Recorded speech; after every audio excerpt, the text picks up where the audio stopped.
దానియేలు గ్రంథము 9వ అధ్యాయము 22వ వచనం. అతడు నాతో మాట్లాడి ఆ సంగతి నాకు తెలియజేసి ఇట్లనను, దానియేలు, నీకు దయింప శక్తి ఇచ్చుటకు నేను వచ్చితిని. నీవు బహుప్రియుడవు గనక నీవు విజ్ఞాపన చెయ్యనారంభించినప్పుడు ఈ సంగతి నీకు తెలియజెప్పుటకు వెళ్ళమని ఆజ్ఞ బయలుదేరెను. కావున ఈ సంగతిని తెలుసుకొని నీకు కలిగిన దర్శన భావమును గ్రహించుము. దేవుడు తన మాటలు దీవించును గాక. చిన్న మాట ప్రార్థన చేసుకుందాం. కృపా కనికరము కలిగిన తండ్రి, మా పరలోకపు యేసయ్యా, నీకు వందనాలు ప్రభువా. ఈ ఉదయకాల సమయమందు ఈ చదవబడిన లేఖన భాగముల నుంచి నాతో మాతో నేరుగా సూటిగా ప్రభు మాట్లాడి మా హృదయాలను సరిచేసి ఈ దినముకు నా ప్రభ, ఈ గడియకు నా తండ్రి అయా ప్రభ, నీవే కాపరిగా మాట్లాడి మమ్మల్ని పోషిస్తామని విశ్వసిస్తూ దీన్ని అర్థం చేసుకున్నటువంటి కృప ప్రతి ఒక్క బిడ్డకు దయచేయమని మా ప్రభు అయిన యేసుక్రీస్తు అని మీ నామములో అడుగుచున్నాము. ఆమేన్. మంచిది.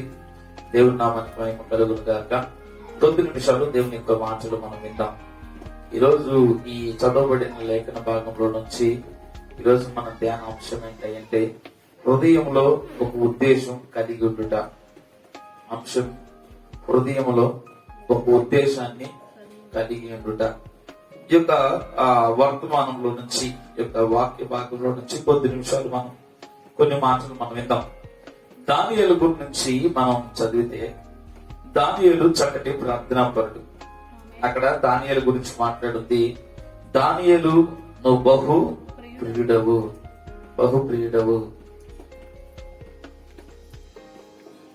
నువ్వు విజ్ఞాపన చేయని ఆరంభించినప్పుడు, అంటే ప్రార్థన చేయటం ఆరంభించినప్పుడే దేవుడు దూతకి ఆజ్ఞాపించాడంట. దానియేలు ప్రార్థన చేయడం ప్రారంభించాడు గనక దానియేలు ఏదైతే అడుగుతున్నాడో దానికి సమాధానం ఇవ్వండి, దానికి ఉత్తరం ఇవ్వండి అని చెప్పేసి దానియేలు ప్రార్థన చేయడం ప్రారంభించిన వెంటనే దేవుడు సమాధానం ఇవ్వడం కూడా ప్రారంభించాడంట. చూడండి ఎంతటి చక్కటి మాట. అసలు చాలా అద్భుతమైనటువంటి సంగతి అన్నమాట. నీవు విజ్ఞాపన చేయని ఆరంభించినప్పుడు ఈ సంగతి నీకు తెలియజెప్పుటకు వెళ్ళమని ఆజ్ఞ బయలుదేరును. అంటే ప్రార్థన చేయటానికి మోకరించి ప్రార్థన చేయడం ప్రారంభించిన వెంటనే దేవుని దగ్గర నుంచి ఆజ్ఞ బయలుదేరిందంట. ఈరోజు దానియేలు జీవితంలోనే కాదు, నా జీవితంలో కూడా మనం ప్రార్థన చేయడానికి ప్రారంభించగానే, ప్రార్థన చేయడానికి మోకరించగానే, ప్రార్థన చేయడానికి మన తలలు వంచి కళ్ళు మూసుకొని ప్రార్థన ప్రారంభించడం మొదలు పెట్టగానే వెంటనే పరలోకములో నుంచి దేవుని ఆజ్ఞ బయలుదేరుతుందంట. మనం ఏదైతే అడుగుతున్నామో, ఏదైతే విజ్ఞాపన చేస్తున్నామో, దేని కొరకైతే ప్రార్థన చేస్తున్నామో ఆ ప్రార్థన నీకు దయచేయబడింది అని చెప్పడానికి, ఆ ప్రార్థనకు దేవుడు సమాధానం ఇస్తున్నాడని చెప్పడానికి వెంటనే దేవుడు తన దూతలకి ఆజ్ఞ ఇచ్చాడంట. దానియేలు ప్రార్థన చేయడం ప్రారంభించిన వెంటనే, విజ్ఞాపన చేయడం ప్రారంభించిన వెంటనే, ఇదిగో దానియేలుకు చెప్పండి, దానియేలు నువ్వేదైతే ప్రార్థన చేస్తున్నావో, దేని కొరకైతే విజ్ఞాపన చేస్తున్నావో అది నా యొక్క పాద సన్నిధికి వచ్చింది, ఇదిగో వెంటనే జవాబు ఇస్తున్నానని వెంటనే చెప్పండి అని తన దేవదూతలకు దేవుడు ఆజ్ఞాపించినట్లుగా అక్కడ మనకు కనబడతా ఉంది. దానియేలుకు చేసిన దేవుడు ఈ రోజు ఉదయకాల సమయమందు నీకు నాకు కూడా చేసేటువంటి దేవుడు కనుక ప్రార్థన చేయడానికి వెనకాడకూడదు, ప్రార్థన చేయడానికి మనం సిగ్గుపడకూడదు, ప్రార్థన చేయడానికి వెన్నడు కూడా మనం వెనకాడేటువంటి పరిస్థితి రాకూడదు. మనకు చిన్న ప్రార్థన పెద్ద ప్రార్థన అని కాదు, కానీ మనం చేసేటువంటి ప్రార్థన దేవుడికి అంగీకారంగా ఉందా లేదనేది ఈ రోజు మనం గమనించాలి. చిన్న పిల్లల ప్రార్థన దేవుడు ఆలకిస్తాడంట. చిన్న పిల్లల ప్రార్థన దేవుడు ఆలకిస్తాడు. మనం చేసేటువంటి ప్రార్థన విస్తారమైన ప్రార్థన, తక్కువ ప్రార్థన, క్లుప్త ప్రార్థన అనేది కాదు, కానీ మనం చేసేటువంటి ప్రార్థన ఎలాగో చేస్తున్నాం అనేది దేవుడు చూస్తూ ఉంటాడు. ఎంత ప్రార్థన చేస్తున్నాం, గంటలు ప్రార్థన చేస్తున్నామా, 10 నిమిషాలు ప్రార్థన చేస్తున్నాం అనేది కాదు, కానీ మనం చేసేటువంటి ప్రార్థన గుర్తు పెట్టుకోండి. కొంతమంది సిగ్గుపడతారు, నాకు ప్రార్థన రాదు, లేదంటే నేను ఇలా ప్రార్థన చేయలేను. కొంతమందిని చూసి అమ్మ వాళ్ళు బాగా ప్రార్థన చేస్తున్నారు, నేను ప్రార్థన చేయలేనేమో, నవ్వుకుంటారేమో అనే సిగ్గుతో కూడా కొంతమంది ప్రార్థన చేయలేనటువంటి పరిస్థితి. ఈ రోజు ఒక సంగతి చెప్పడానికి ఇష్టపడతాను, గమనించండి. నువ్వు ప్రార్థన చేయడానికి ప్రారంభించగానే నువ్వు ఎలాగో ప్రార్థన చేయాలి అని కాదు కానీ నువ్వు బైబిల్లో ఉన్న రెఫరెన్స్లు ఎత్తుకొని ప్రార్థన చేయాలని కాదు, ఇంకా ఒక ప్రాస, ఒక యాస, ఒక ప్రాసతో నువ్వు ప్రార్థన చేయాలని కాదు, కానీ నీకొచ్చిన మాటలోనే వచ్చిరాని ప్రార్థన దేవుడు అంగీకరిస్తాడు, ఇష్టపడతాడు. నీకొచ్చినటువంటి మాటల ద్వారానే తప్పనిసరిగా నువ్వు ప్రార్థన చేయాలి. ఈ రోజున నీకు ఇచ్చినటువంటి మాట, దానియేలు విజ్ఞాపన చేయనారంభించిన వెంటనే, విజ్ఞాపన అనగా ప్రార్థన చేయడం ప్రారంభించిన వెంటనే దానియేలు దగ్గర ఒక అవసరం ఉంది. ఒక కలభావం గురించి కావాలి, ఒక సమస్య ఉంది. ఆ సమస్య గురించి ప్రార్థన చేయడానికి దానియేలు మోకరించిన వెంటనే, విజ్ఞాపన చేయడం ప్రారంభించిన వెంటనే దేవుని యొద్ద నుంచి ఆజ్ఞ బయలుదేరిందంట. దేవుని నామమున మహిమ కలుగును గాక. ఈ రోజు నీవు నేను కూడా ఒక చిన్న ప్రార్థన చేయడానికి గనక మోకరించిన వెంటనే ఈ రోజు నువ్వు గమనించాల్సిన సంగతి ఏంటంటే, దేవుని యొద్ద నుంచి ఆజ్ఞ బయలుదేరింది. భయపడకుము, నీ ప్రార్థన అంగీకరించబడింది, నీకు గ్రహింపు శక్తి అనుగ్రహింపబడిందని దానియేలుకు చెప్పినట్లుగా దేవాతి దేవుడు నీతో నాతో కూడా చెప్తున్నటువంటి మాట కనుక ప్రార్థన చేయడానికి ఎన్నడూ కూడా వెనకాడవద్దు. ఒక చిన్న కుమారుడంట, ఒక చిన్న కుమారుడు, అతనికి ఒక 5 సంవత్సరాలు అలా ఉంటాయి. ఆ కుమారుడంట రోజు మందిరానికి వెళ్తా ఉండేవాడంట. రోజు మందిరానికి వెళ్ళినప్పుడు అక్కడ మందిరంలో ఉన్న వారందరూ రోజు ప్రార్థన చేసేవాళ్ళంట. రోజు ప్రార్థన చేస్తున్నప్పుడు అందరు రాగానే మోకరించేవాళ్ళు, గట్టిగా ప్రార్థన చేస్తా ఉండేవారు. అయితే ఈ చిన్న కుమారుడికి వారందరూ ప్రార్థన చేస్తూ చూస్తున్నాడు, కానీ ఎలా ప్రార్థన చేయాలో తెలీదు. చిన్న కుమారుడు వచ్చిరా అన్నటువంటి మాటలు. అయితే ఆ చిన్న కుమారుడు రోజు గమనిస్తుంది ఏంటంటే, అందరు రావటం, మోకాలు వేయటం, 2 చేతులు పైకి ఎత్తడం, ఏదో ప్రార్థన చేయడం, ఏడవడం, మాట్లాడటం జరుగుతూ ఉంది. ఇదంతా గమనిస్తున్నాడు చిన్న కుమారుడు. అయితే అలాగా ఈ కుమారుడికి ప్రార్థన చేయడం రావడం లేదు. అయితే జాగ్రత్త గమనించండి, రోజు దీన్ని గమనిస్తున్నాడంట చిన్న కుమారుడు. రోజు దీన్ని గమనిస్తూ ఆ చిన్న కుమారుడు ఏం చేశాడంటే తను కూడా ప్రార్థన చేయడం ప్రారంభించాడంట. రోజు ఒక క్రమం కలిగి ప్రార్థన చేయడం ప్రారంభించాడంట. రోజు 12 గంటలకి, మధ్యాహ్నం ఇంచుమించుగా 12 గంటల టైంలో ఆ చిన్న కుమారుడు ఏం చేసేవాడనంటే ఒక క్రమం కలిగి ప్రార్థన చేయాలని అనుకొని రోజు కరెక్ట్ గా మధ్యాహ్నం 12 గంటల టైంలో కంట ఒక గోడ దగ్గరికి వెళ్ళి, మధ్యాహ్నం టైంలో గోడ దగ్గరికి వెళ్ళి కూర్చొని మోకాళ్ళు వేసి మరి చూసేవాడు కదా, ఏం ప్రార్థన చేయాలో తెలియదు. కానీ మందిరానికి వెళ్ళినప్పుడు అందరూ వచ్చేవాళ్ళు, మోకాళ్ళు వేసేవాళ్ళు, 2 చేతులు పైకి ఎత్తేవాళ్ళు, ప్రార్థన చేసేవాళ్ళు. వాళ్ళు ఏం చేస్తున్నారు, ఏం మాట్లాడుతున్నాడు చిన్న కుమారుడికి తెలియదు. అయితే ఇది గమనించిన చిన్న కుమారుడు కూడా, ఓహో ప్రార్థన చేయటం అంటే మోకాళ్ళు వేయాలి, 2 చేతులు పైకి ఎత్తాలి అని మాత్రమే తెలుసు. ఇక ఏం మాట్లాడాలో ఆ కుమారుడికి తెలియదు, ఎలా ప్రార్థన చేయాలో తెలియదు. అయితే మధ్యాహ్నం 12 గంటల టైంలో గోడ దగ్గరికి వెళ్ళి కూర్చొని మోకాళ్ళు వేసి ఒక ప్రార్థన చేసేవాడంట. యేసయ్యా నేనే అనేవాడంట. యేసయ్యా నేనే అనేవాడనంట. ఇలాగ ఒక రోజు అయిపోయింది. మరలా 2వ రోజు కూడా క్రమం తప్పకుండా మరలా 12 గంటల టైంకి కరెక్ట్ గా అక్కడికి వెళ్ళేవాడు, గోడ దగ్గరికి వెళ్ళేవాడు, కూర్చునేవాడు, మోకాళ్ళు వేసేవాడు, మరలా చిన్న మాట పలికేవాడంట, యేసయ్యా నేనే.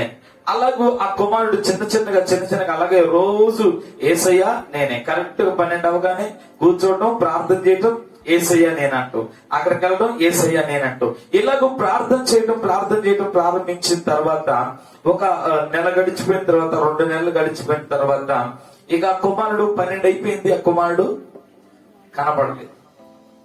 12:30 అయిపోయింది, ఇంకా కుమారుడు ప్రార్థన రాలేదు. దేవుడు ఎదురు చూస్తున్నాడంట. ఏడి ఈ కుమారుడు 12 గంటలకల్లా వచ్చి ప్రార్థన చేసేవాడు, ఏడు కనబడలేదని ఒకసారి చూస్తే ఆ కుమారుడు మరణం పడకల మీద ఉన్నంట.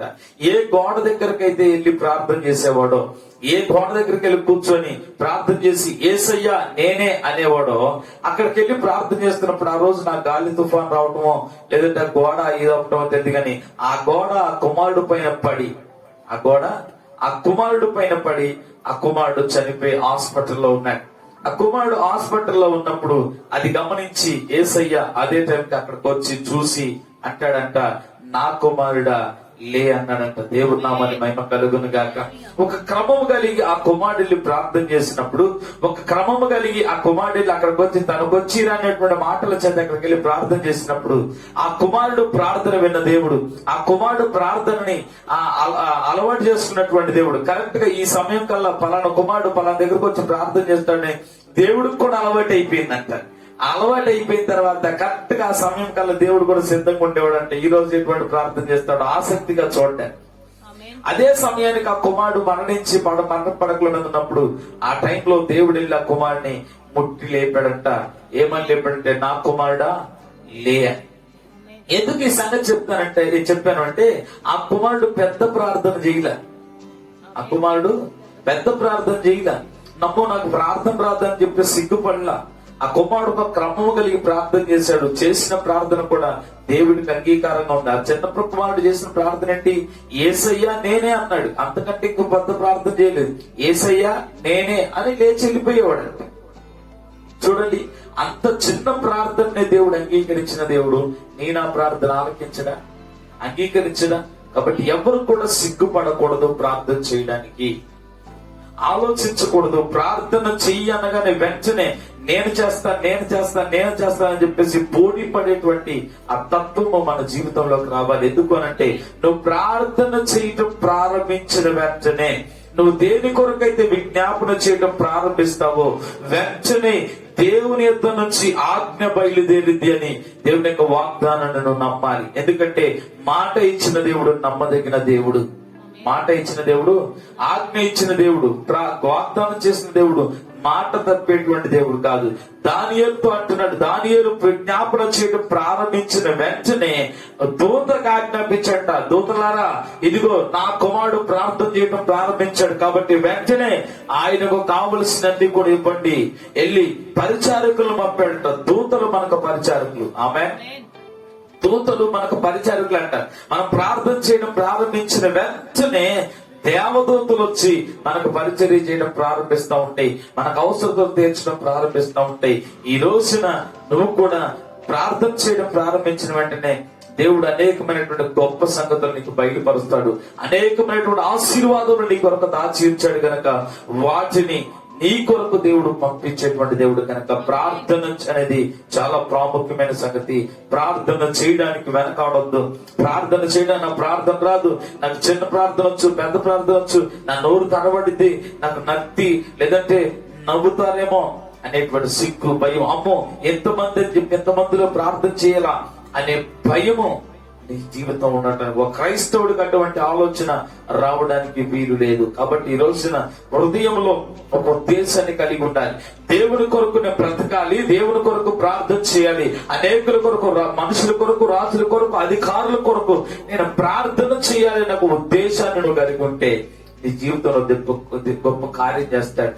దానియేలు అదే కలిగి ఉన్నాడు. ఆయన హృదయంలో ఒక ఉద్దేశాన్ని కలిగి ఉన్నాడు. ఏంటా ఉద్దేశం అంటే, ఏది ఏమైనా, ఎన్ని శోధనలు వచ్చినా, ఎన్ని కష్టాలు వచ్చినా, ఎన్ని శ్రమలు ఎదురైనా, మరణమైన ప్రార్థన వదిలిపెట్టకూడదు అనేటువంటి హృదయంలో ఒక ఉద్దేశాన్ని కలిగి ఉన్నాడంట. ఆ కలిగి ఉన్నటువంటి ఉద్దేశమే ఆ దానియేలుని బ్రతికించింది.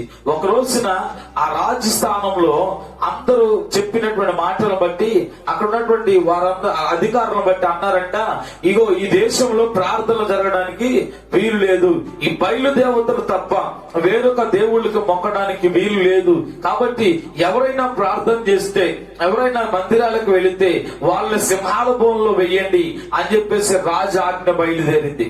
రాజాజ్ఞ బయలుదేరినప్పటికీ రాజాజ్ఞకు భయపడలేదు దానియేలు. ప్రార్థన చెయ్యొద్దు అన్నదానికి ఆయన ఆగలేదు.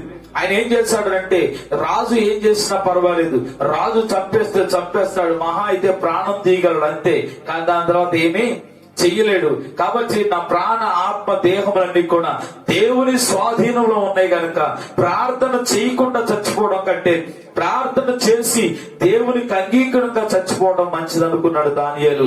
ఎన్ని శోధనలు వచ్చినా, అధికారుల నుంచి ఎంత ఒత్తిడి వచ్చినా, ఎటువంటి పరిస్థితులు వచ్చినప్పటికీ కూడా జాగ్రత్త గమనించండి, ప్రార్థన చేయడానికి వెనకాడలేదు. కారణం ఏంటంటే దానియేలు ఉద్దేశాన్ని కలిగి ఉన్నాడు. ఈ రోజున యావత్ ప్రపంచ దేశం అంతా కూడా మనం కనుక గమనిస్తే భయంకరమైనటువంటి ఒత్తిళ్లు వస్తున్నాయి క్రైస్తవుల మీద. ప్రార్థన జరగకుండా, వాక్యాలు వినకుండా, మందిరాలకు వెళ్ళనివ్వకుండా. ఇదిగో మందిరాలకు వెళ్లే వాళ్ళకి, ప్రార్థనకి వెళ్లే వాళ్ళకి రేషన్ కార్డులు తీసేయండి, పెన్షన్లు తీసేయండి, వారికి వచ్చేటువంటి లబ్ధంతా తీసివేసి పడేసేయండి, వాళ్లే ప్రార్థన అంటారని రకరకాల పరిస్థితుల్లో మనం ఎదుర్కొంటున్నాం. అయినప్పటికీ ఆ రేషన్ మనం బ్రతికియదు, ఆ రేషన్ కార్డులు మనం బ్రతికియు, ఆధార్ కార్డులు మనం బ్రతికియు, లేదంటే వారు ఇచ్చేటువంటి ఆ కొద్దిపాటి పెన్షన్ కాదు మనం బ్రతికించేది. మన ప్రభు అయిన యేసుక్రీస్తు గనక నీ హృదయంలో ఒక నిశ్చయత కలిగి ఉండాలి. ఏది ఏమైనా అధికారుల నుంచి ఎంత ఒత్తిడి వచ్చినా, ఎంత శోధన నీ పైకి దిగొచ్చినప్పటికీ ప్రార్థన మానేది లేదు, వాక్యము వినకుండా ఆగేది లేదు, మందిరాలకు వెళ్లకుండా ఆగడము లేదు అని ఒక నిశ్చయత కనుక నువ్వు కలిగి ఉంటే, ఈ రోజున నీ నిశ్చయతే నిన్ను బ్రతికించింది. ఆ నిశ్చయతే దేవుడు నిన్ను నిత్య రాజ్యానికి నడిపించేదిగా చేస్తా ఉంటది. ఈ ప్రస్తుత పరిస్థితులు భయంకరంగా దాడులు జరుగుతా ఉన్నాయి. భయంకరంగా ప్రార్థన జరగకుండా, భయంకరంగా ప్రార్థన జరగకుండా వాక్యాలు, మందిరాలు మూసివేయాలని, చిన్న మందిరాలని తీసిపడేయాలని చెప్పేసి ఎన్నో ఎన్నో ఎన్నో ప్రయత్నాలు జరుగుతూ ఉన్నాయి. ఈ రోజు నా ప్రయత్నాల వైపుగా చూడాల్సింది, వారు చేస్తున్నటువంటి పనుల వైపుగా చూడాల్సింది, వారు ఆపుతున్న ఆధార్ కార్డుల వైపుగా చూడాల్సింది, వారు ఆపుతున్నటువంటి, వారు పంపిస్తున్నటువంటి అధికారుల వైపుగా చూడాల్సింది. మనం నమ్ముకున్న దేవుని వైపు చూడాలి. ఆమేన్. మనం నమ్ముకున్న దేవుడు సర్వశక్తిమంతుడు గనక, మనం నమ్ముకున్న దేవుడు నిన్న నేడు ఏకరీతిగా ఉన్న దేవుడు గనక, మనం నమ్ముకున్న దేవుడు చూచుచున్న దేవుడు గనక, మన సమస్యను తొలగించడానికి సమర్థుడైన దేవుడు గనక ఆయన వైపు చూడాలి. మన సమస్యను మనం తీర్చుకోవాలి. మనుషుల వైపు చూడడం వల్ల సమస్య తీరిపోదండి, ఎక్కువ ఉంటుంది తప్ప. ఈరోజు ఆయన వైపు మనం చూడాలి. ఒక హృదయంలో ఉద్దేశాన్ని కలిగి ఉండాలి. ఏది ఏమైనా, చావైనా బ్రతుకైనా నా యేసయ్యతో నేను హృదయంలో ఉద్దేశాన్ని కలిగి ఉంటే ఆ ఉద్దేశం నిన్ను బ్రతికిస్తుంది. దానియేలు అనుకున్నాడు, రాజు సింహాల బోనులో వేయని గాక, నా ప్రాణము పోని కాక, ఒక్క రోజు కూడా ప్రార్థన చేయకుండా మారను అని అన్నాడు. ప్రార్థన చేయడం ప్రారంభించాడు. ఆ కిటికీ వద్దకు వెళ్ళాడు.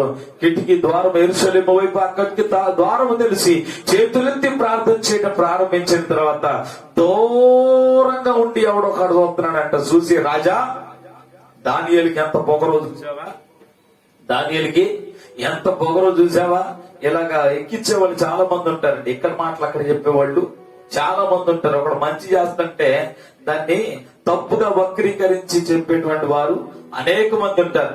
దానియేలు చేసే తప్పు అంటారా? దానియేలు ప్రార్థన చేస్తున్నాడు, ఎవరిని డిస్టర్బ్ చేయట్లా, గదిలో కూర్చొని ప్రార్థన చేస్తున్నాడు. దూరం నుండి ఒకరు చూసి రాజు దగ్గరికి వెళ్ళి చెవులు కొరుకుతున్నాడు అంట. దూరంతో చెవులు కలిగిన వాడు వెళ్ళి కొరుకుతాడు. రాజా, చూసావా, నువ్వు ఒక రాజ్యానికి అధికారి అయ్యండి, ఒక అధిపతి అయ్యండి, నువ్వు ఆజ్ఞ ఇస్తే ఆజ్ఞ తప్పి అదిగో దానియేలు ప్రార్థన చేస్తున్నాడు. చూసావా, ఈ దానియేలు ప్రార్థన చేస్తున్నాడు కనుక నలుగురు వింటే ఆ దానియేలుతో పాటు ఇంకొక నలుగురు ప్రార్థన చేస్తారు, ఆ నలుగురు ఇంకో నలుగురు ప్రార్థన చేస్తారు. కాబట్టి దానియేలును నువ్వు శిక్షించాల్సిందే. నీ మాటకు లోపడలేదు, నీ మాట వినలేదు కనుక దానియేలుని శిక్షించాలి అని చెప్పేసి అన్నప్పుడు రాజు కూడా జాగ్రత్తగా గమనించిన మనిషి మాట విని రాజు జీవితంలో దానియేలు ద్వారా చేసిన దేవుడు కార్యాలు మరిచిపోయి రాజు కూడా ఏం చేశాడు తెలుసా? దానియేలు తీసుకొచ్చి సింహాల బోన్లో వేశాడు, సింహాల బోన్లో వేయించాడు. అయితే దానియేలు నమ్ముకున్న దేవుడు సామాన్యుడు అంటారా? దానియేలు సింహాల బోనులోకి వెళ్ళడానికంటే ముందుగానే దేవుడు తన దూతలకు ఆజ్ఞాపించాడు. ఇదిగో దానియేలు సింహాల బోన్లోకి వస్తున్నాడు, ఆయన కావలసినటువంటి పసంత ఏర్పాటు చేయండి. దేవుడు నామమున మహిమ కలుగును గాక. దానియేలు కావలసినటువంటి ఏర్పాట్లన్నీ అక్కడ సింహాల బోన్లో చేయండి అని దానియేలు కంటే ముందుగానే దేవుడు తన దూతలను పంపించాట. దేవుడు నామమున మహిమ కలుగును గాక. ఎంత గొప్ప కార్యం చూడండి. సింహాలు ఆకలితో అలమటిస్తా ఉన్నాయి, సింహాలు అలమటిస్తాయి. మనిషి దొరికితే ఊరుకుంటాయా? తక్కువని నోట కలుసుకొని అంటే అటువంటిది దానియేలు ఎన్ని రోజులు అయితే ఉన్నాడో అన్ని రోజులు ఉపవాసం చేసినట్ట. దేవుని నామాన్ని మహిమ కలుగును గాక. నేనంటాను, ఒకవేళ సింహాలు ఇలా ప్రార్థన చేస్తుంటే, ప్రభువా తొందరగా దానియేలు తీసుకెళ్ళి ఆకలికి చచ్చిపోతున్నాం, ఈయనంతే గాని మేమేం తెలియలేము. నేనంట, ఈయన పైకి తీసుకెళ్లి ప్రభు తొందరగా, లేకపోతే మేము ఆకలితో చచ్చేటట్టున్నాం, తొందరగా ఆయన తీసుకెళ్ళి ప్రార్థన చేస్తుంటే సింహాలు. అవునా కాదండి? ఎందుకంటే దానియేలు కనుక అక్కడ ఉంటే ఏం తింటారు? ఇంకో సంగతి చెప్పాలంటే ప్రవక్త చెప్తున్నటువంటి మాట, దానియేలు ఎప్పుడైతే అక్కడ సింహాల బోన్లోకి వచ్చాడో, దానియేలుతో పాటుగా సింహాలు కూడా ప్రార్థన చేయడం ప్రారంభించాయి. ఎంత గొప్ప కార్యం చూడండి. దేవుడు తన దూతలకు ఆజ్ఞాపించాడు, ఇదిగో దానియేలుకు శోధనలు రాబోతున్నాడు. ఒక శ్రమలో ఆ శోధన కూడా దానియేలుకి ఎలా ఉండాలంటే సంతోషంగా ఉండాలంతే. కాబట్టి దేవదూతలకు ఆజ్ఞాపించాడంట. దేవదూతలు అక్కడ సింహాల నోళ్లను మూపించింది. అంటే దానియేలు కంటే ముందుగానే అక్కడ దేవదూతలు. నువ్వు ఏదైతే ప్రార్థన చేస్తావో, ఏ నిశ్చయితే కలిగి ఉంటావో, హృదయంలో ఏ ఉద్దేశాన్ని అయితే కలిగి ఉంటావో, ఆ ఉద్దేశము దేవునికి అంగీకారంగా ఉంటే దేవుడు నీ పట్ల గొప్ప కార్యం చేస్తాడు. హృదయంలో ఒక ఉద్దేశాన్ని కలిగి ఉన్నాడు దానియేలు. ఏది ఏమైనా ప్రార్థన ఆగకూడదు, దేవునికి ఆటంకంగా, దేవునికి విరుద్ధంగా నేను ఉండకూడదు అనేటువంటి ఆలోచన కలిగి ఉన్నటువంటి దానియేలు దాని ప్రకారంగా నిలబడ్డాడు. దేవుడు అద్భుతాన్ని చేశాడు, అద్భుత కార్యాన్ని కళ్ళారా చూడగలిగాడు. ఈ రోజున నీ జీవితంలో కూడా ఒక అద్భుత కార్యాన్ని నువ్వు చూడాలంటే నీ హృదయంలో ఒక ఉద్దేశాన్ని కలిగి ఉండాలి. ఏది ఏమైనా ప్రార్థన ఆగేది లేదో, ప్రార్థన ఆగేది లేదు, బైబిల్ చదవకుండా మానేది లేదని చెప్పేసి ఒక ఉద్దేశాన్ని కనుక నువ్వు కలిగి ఉంటే దేవుడు అద్భుతాలు చేయు దేవుడు. ఆమేన్. ఆశ్చర్య కార్యాలు చేసేటువంటి దేవుడు. హృదయంలో ఒక ఉద్దేశాన్ని కలిగి ఉండాలి. ఈ రోజు నువ్వు హృదయంలో ఏ ఉద్దేశాన్ని కలిగి లేకుండా నువ్వు ఎంత చేసినా నామకార్థమైన క్రైస్తవ్యమే. మన హృదయంలో ఒక ఉద్యోగం చేయాలనో, లేదంటే ఒక వ్యాపారం చేయాలనో ఒక ఉద్దేశాన్ని ఉన్నప్పుడే దాని ప్రకారంగా మనం కష్టపడతాం. అలాగే ప్రార్థన విషయంలో కూడా ఒక ఉద్దేశం. ఎంత కష్టం వచ్చినా పొరపాటున అనారోగ్యం మరణపు పడకల మీద పడవేసేంత వరకు కూడా నన్ను ప్రార్థన ఆపకూడదు, నేను ప్రార్థన ఆపకూడదని ఒక ఉద్దేశాన్ని కలిగి ఉంటే దేవుడిని జీవితంలో గొప్ప కార్యం చేస్తాడు. అదే ఉద్దేశాన్ని యేసయ్య కలిగి ఉన్నాడంట నా హృదయంలో. యేసయ్య కూడా ఒక ఉదయంలో ఉద్దేశాన్ని కలిగి ఉన్నాడంట. ఏమైనా ఉద్దేశాన్ని కలిగి ఉన్నాడంటే ఈ లోకంలో ఉన్నటువంటి సర్వ మానవాళి పాపాలని తీసేయాలనుకున్నాడంట. నేనే బలిష్ఠ దూతగా, నేనే వారి మధ్యలోకి వెళ్ళి ఏంటంట, నేనే మనిషి కుమారుడిగా, లేదంటే నేనే శరీరాన్ని దాల్చుకొని మనుషుల మధ్యలోకి వెళ్ళి ఈ సర్వ మానవాళి పైనటువంటి పాపాన్ని తీసివేయాలి, నా రక్తాన్ని క్రయధనంగా చెల్లించి ఈ మానవుల పైనటువంటి శాపము, దోషము, పాపం అంతా తీసివేయాలని ఒక ఉద్దేశాన్ని కలిగి యేసయ్య ఈ భూలోకానికి వచ్చాడంట. యేసు ప్రభు ఆ ఉద్దేశాన్ని కలిగి ఉన్నప్పుడు, యేసు ప్రభు సర్వ మానవాళి పాపాలు తీసివేయడానికి ఒక ఉద్దేశాన్ని కలిగి ఈ భూలోకానికి వస్తున్నప్పుడు జాగ్రత్త గమనించండి, భూలోకం ఆయన తృణీకరించిందంట. భూలోకం ఆయన తునీకరించింది, పరలోకము కూడా ఆయన తునీకరించిందంట. భూలోకంలో స్థానం లేదు, పరలోకాన్ని వదిలిపెట్టాడు. పరలోకం ఆయన తునీకరించింది, భూలోకం ఆయన తునీకరించింది. భూమి మీద ఎక్కడ కూడా ఆయన తలవాల్చుకోవడానికి చోటు లేదు. ఆకాశ పక్షులకు గూళ్ళు ఉన్నాయి, ఎలుకలకు బొరియలు ఉన్నాయి. మనిషి కుమారుడు తలవాల్చుకోవడానికి చోటు లేదంట. ఆ టైంలో ఆయన పుట్టడానికి చోటు లేదు. పశువుల పాకలో చోటు వచ్చింది. అంటే పశువుల పాకలో కాదు, ఆయన ఎక్కడో కంటే తీసుకొచ్చి పశువుల పాకలో పరుండబెట్టారంట. దేవుని యొక్క వాక్యం చెప్తుంది లోకస్వార్తలో. ఆయనకి చోటే లేదంట, ఆయనకు చోటే లేదు. చివరికి ఎక్కడున్నాడంటే ఆకాశానికి భూమికి మధ్యలో వేలాడుతూ ఉన్నాడంట. దేవుని నామని ఆ వేలాడే దేని కొరకు అంటే అది ఆయనలో ఉద్దేశం ఏంటంటే సర్వ మానవాళి కొరకు నేను ప్రాణం పెట్టాలి. ఆయన స్థలం లేనందుకు బాధపడలేదు, ఆయనకి ఎవరు చోటు ఇవ్వనందుకు బాధపడలేదు, నాలుకను వారు తునికరించినందుకు బాధపడలేదు. ఎందుకంటే ఆయన ఉద్దేశం మంచిది కనుక. ఈ రోజు నీ ఉద్దేశం మంచిదైతే, నీ యొక్క హృదయంలో ఉన్నటువంటి ఉద్దేశం మంచిదైతే, ఎవరు నిన్ను తునీకరించినా, ఎవరు నిన్ను వెలివేసినా, ఎవరు నీకు వ్యతిరేకంగా మాట్లాడినా, ఎవరు నీకు వ్యతిరేకంగా ఉన్నప్పటికీ వాటన్నిటిని దేవుడు అనుకూలపరిచేటువంటి దేవుడు కనుక మనుషుల వైపు చూడొద్దు. నీ ఉద్దేశం దేవునికి అంగీకారంగా ఉందా లేదా, దైవికంగా ఉందా లేదా అనేది చూస్తే చాలు. దేవుడు ఒక ఉద్దేశాన్ని కలిగి ఉన్నాడు, సర్వ మానవాళి పాపాలు తీసివేయాలని. వచ్చిన పని మంచిదే, వారి కోసం వస్తే ఎవరి కోసం వచ్చారో ఆ మనుషులు ఆయన తృణీకరించారు.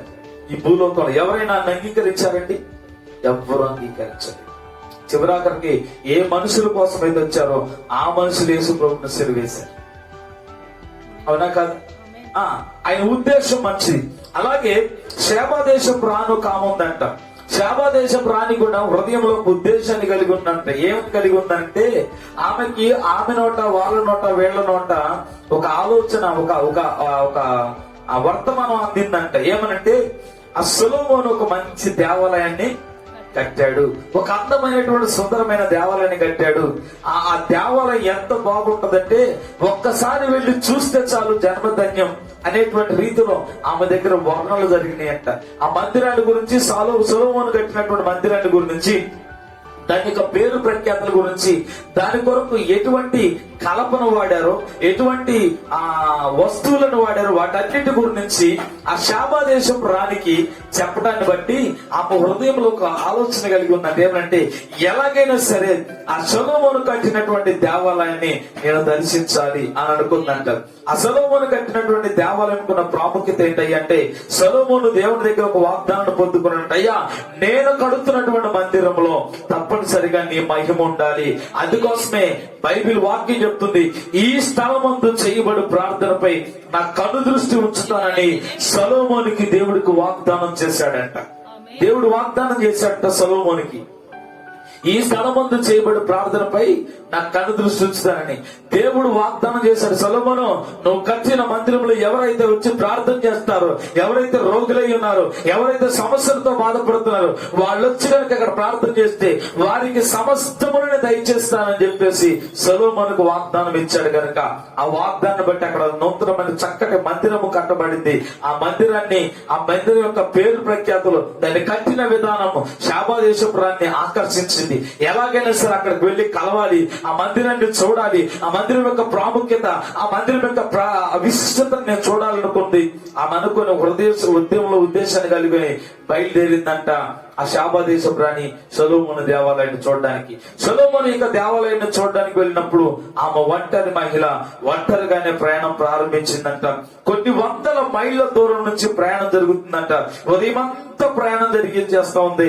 రాత్రి వేళ ఎక్కడో దగ్గర బస్ ఏర్పాటు చేసుకుంటుంది. రాత్రి వేళ కూడా కొన్ని సార్లు ప్రయాణం చేస్తుందంట. ఒక ఆలోచన చేయండి, ఆమె ఒంటరి మహిళ. ఈ రోజున ఒక చిన్న కుమార్తెను బయటికి వెళ్ళినప్పుడే భయంకరంగా క్రూరంగా చంపుతున్నటువంటి పరిస్థితి, పాపము జరిగించి అగాత్యం చేసి అత్యాచారం చేసి చంపుతున్నటువంటి భయంకరమైనటువంటి రోజులు. అక్కడ కూడా జాగ్రత్త గమనించండి, షాబా దేశపు రాణి తన దేశం నుంచి బయలుదేరి సొలొమోను దేవాలయం కట్టడానికి మందిరం దగ్గరకు రావాలంటే మధ్యలో ఉన్నటువంటి ఊరిలో కొంత దగ్గర అంట బందిపోటుల దొంగలు ఉన్నారంట. బందిపోటు దొంగలు ఊరు ఉందంట.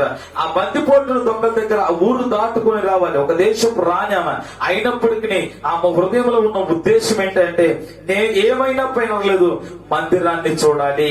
యెహోవా కట్టించిన మందిరాన్ని, సొలొమోను కట్టించిన మందిరాన్ని నేను చూడాలి అని హృదయంలో ఉద్దేశాన్ని కలిగి ఉంది. కనుక ఆ ఉద్దేశం నడిపించింది.